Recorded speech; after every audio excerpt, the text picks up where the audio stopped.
Oh, bonjour tonton, ça va? Il me semble. Il me semble. Oh, Avec tes cousins.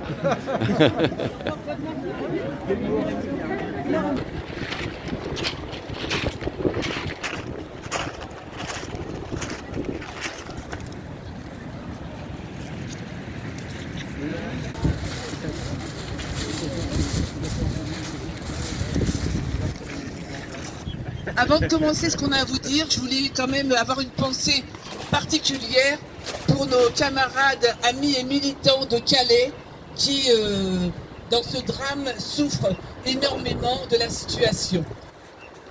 On recherche des coupables, on les envoie vers les passeurs. Mais cette mairesse de Calais n'a pas hésité à interdire aux associations de donner des repas aux migrants, a été jusqu'à couper des arbres autour de Calais pour qu'ils ne se mettent pas à l'abri des arbres. Et elle est aussi responsable, avec le préfet, bien sûr, du démantèlement du camp. Donc les responsabilités sont à recadrer à chaque fois qu'on entend parler de ces situations. Face à ce drame, la réaction des autorités nabre, mais ne surprend pas, hélas.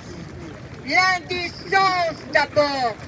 L'hypocrisie, quand après avoir constaté que les lacérations de tentes étaient documentées et qu'il n'était plus possible de continuer à mentir devant l'évidence, le ministre de l'Intérieur rétropédale et renvoie la responsabilité sur les co-contractants de l'État qui auraient pris l'initiative d'eux-mêmes de décider de la destruction de ces tentes.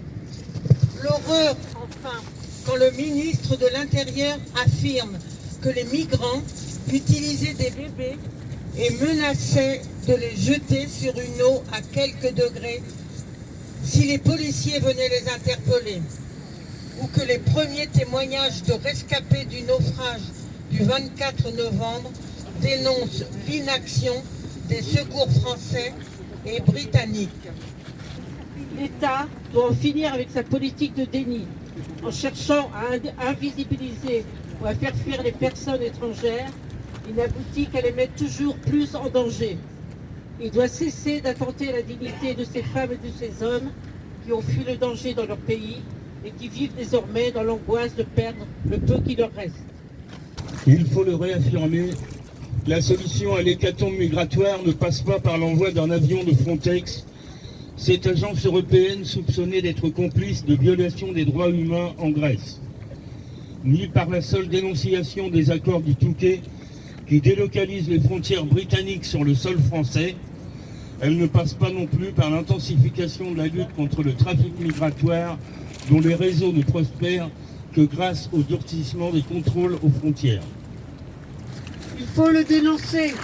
La rhétorique mensongère des pouvoirs publics français et européens ne peut tenir lieu de politique. En invoquant la faute des autres tout en poussant les exilés à prendre toujours plus de risques au péril de leur vie, ils sont les premiers responsables des drames qui endeuillent les frontières.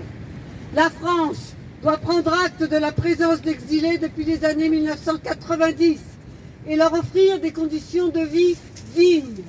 Elle doit reconnaître que, quelles que soient ces conditions de vie, certains d'entre eux voudront se rendre au Royaume-Uni, quoi qu'il en coûte. L'Union européenne et les États membres doivent en finir avec une politique qui, des îles grecques au détroit de Gibraltar, de la Pologne aux côtes de la Manche, enferme, harcèle, bafoue les droits et va jusqu'à tuer dans un renoncement fatal aux principes qui l'engagent.